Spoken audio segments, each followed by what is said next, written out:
Hello, my name is John Haro, and today I'll be going through a lesson plan that I did for my senior ERWC class last school year.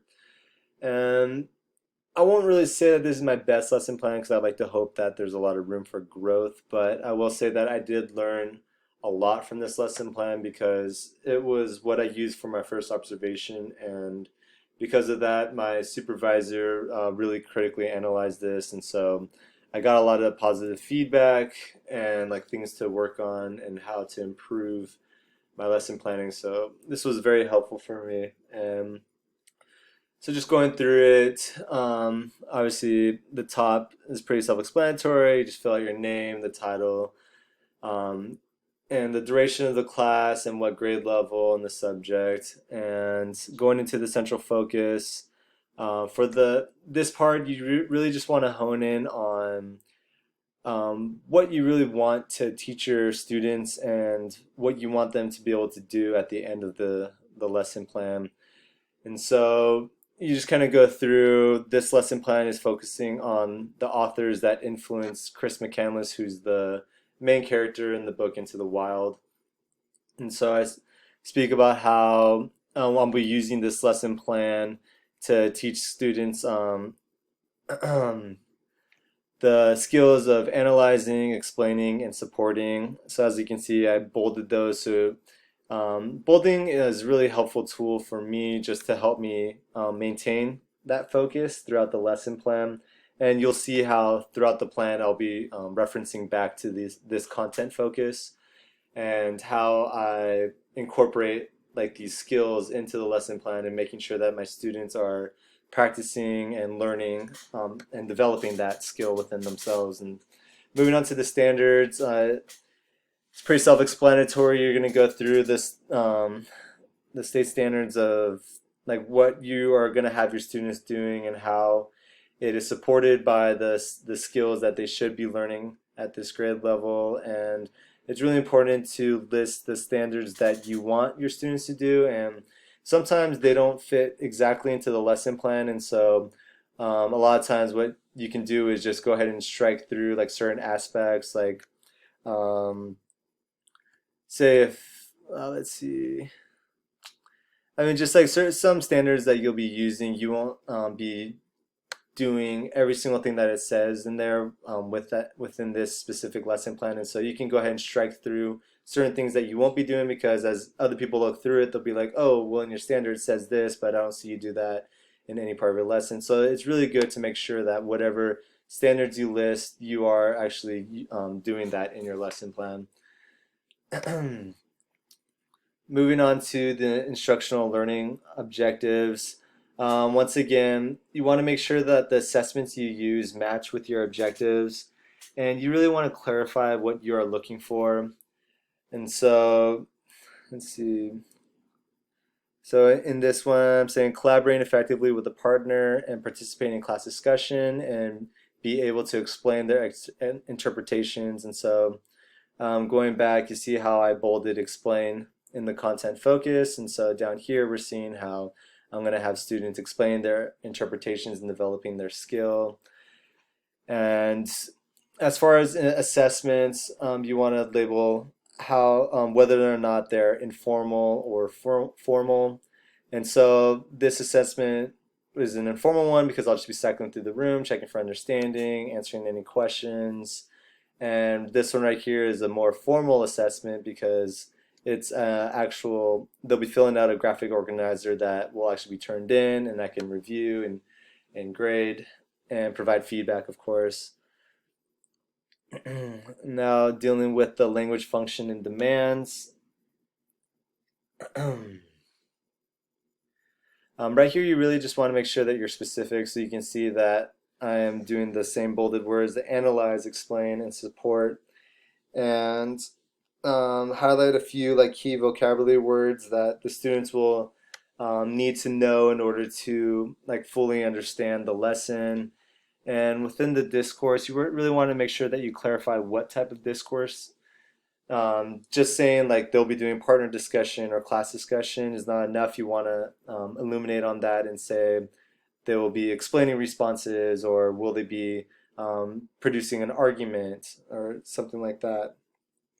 Resources and materials, it's pretty self-explanatory. Just list everything that you'll be needing to use or providing to the students in order to complete the lesson. And student prior knowledge, you want to just list off like the knowledge. Well, it says it right here. Describe the knowledge, skills, and personal slash cultural assets that students have already known or learned, and just how that they will be able to utilize their prior knowledge for this. And so right here, I say how the students read a short biography on Jack London and they have a good understanding of his life. And so that will really help them to complete like the graphic organizer that they'll be filling out. They have like the prior knowledge of analyzing and explaining, and so through this lesson plan, we'll be developing that skill further. And being able to work with a partner and being able to explain to them. And so working with a partner, working together to analyze the text, and then being able to develop their own opinions on that and explain it to the partner, and then getting the feedback from the partner, and just trying to like work out to an opinion on the piece. And now for the transition, the introduction and anticipated set. On this part, um, what I really learned from this is to make sure that I'm engaging my students into the lesson. And so a lot of times you can do like a quick pair share, or right here I'm doing like a quick review, but I'm also having the students share responses. And so that was like a big thing about that, is getting the students involved in the work and making sure that you as a teacher aren't doing all the work for them. And so just in here, you want to make sure that you speak about how you'll be transitioning the class from the previous lesson and bringing them back into it, and making sure that you're warming up their brains and you're getting them engaged and getting them excited to dive back into the text or the book or whatever you're going into for the lesson. And then that kind of builds into like the hook and purpose for learning. I mean, you're going to be asked like a million times by your students, like, why are we learning this? And so it's like really important that you fully are aware of why you're teaching this specific lesson and why you're teaching it the way you are. It really helps you be excited about it and getting the students excited about it as well. And just setting like the learning expectations for the students. And now in the focus instruction in modeling, once again, in this portion, I had to make sure that I focused on having the students work with me and that I'm not just doing all the work for them. And so here I start the class with a brief review of questions that we previously covered, reminding them of vocab words, and then asking students to share responses. And so just getting them really engaged into the lesson. And then you always want to provide like some scaffolding for the students.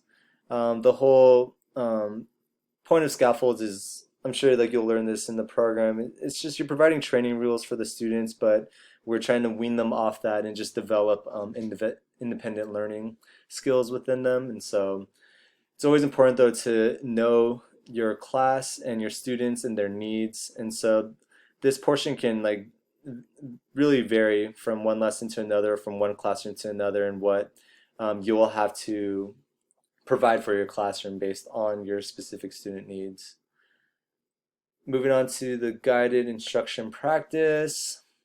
This is just where you are providing opportunities for your students. Like, how will you provide opportunities for your students within the classroom to practice your skills? Because you don't want to just teach your students a skill and then send them off to go complete it on their own. You want them to have the opportunity to have you there as a guide and a mentor for them, so that when they do hit those roadblocks, they're not just like questioning it and giving up, but they have you there to help guide them through it and just avoid frustration. And independent practice, again, we're attempting to develop these independent learning skills within our students, and so we want to make sure that we do provide something for them, so that they have opportunities to master this on their own and be confident in themselves. And so whatever you put in here, you want to make sure that it is feasible. You want to challenge your students, but like I said, with differentiation and scaffolds, each student's going to be different. And so what you do provide for your students, you want to make sure that it can be applied to all of them, but you also are allowing for some kind of space so that you can You can challenge the students that already got it so that they're not just completing it and just sitting in classroom board, and but you also want to make it feasible for those students that are still struggling to grasp the concepts. And so it is a tough balance, but as you get to know your students and learn about their needs, it becomes easier and just second nature, really, as to what you need to provide for them. And of course, within the closure, you do always want to make sure that you're providing some kind of a transition for the next activity. You don't want to just abruptly end the lesson because, like I said, students are going to ask you, why are we learning this? And so, whenever you close off, you want to make sure that your students know that they've learned something valuable and that they understand that these skills they're learning now will be applied in the future. And so right here, I end the lesson with a discussion of the questions, allowing students the opportunity to share responses, and then during your closure too, it's also a good time to handle your administrative tasks, like if students have permission slips or if there's late work or um, just letting them know what to look forward for the rest of the week or the next day. And just like you're constantly preparing students and keeping them in the know because you want to avoid that frustration and avoid students asking the same questions over and over again. And so during the closure, it's a really good time to really wrap up the day and then prepare them for the next. And that's it.